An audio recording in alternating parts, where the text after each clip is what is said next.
Assalamualaikum. Hai, aktiviti pagi ni. Banyak kena nyepeh. Oh. Bekah-bekah tak basuh lagi. Rupuk-rupuk.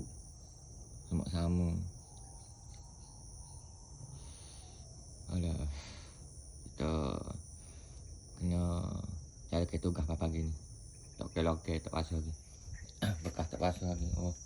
Siapa-siapa tak bakal lagi. Mana kita kena nyepeh. Oh, rupuk-rupuk. Pagi-pagi. Ya, kita tak boleh buat tengah hari panas. Inilah jadi seorang mengganggu. Mengganggu. Kita siap makan banyak, kita kemas-kemas, kita siap apa tu. Suasana kapal.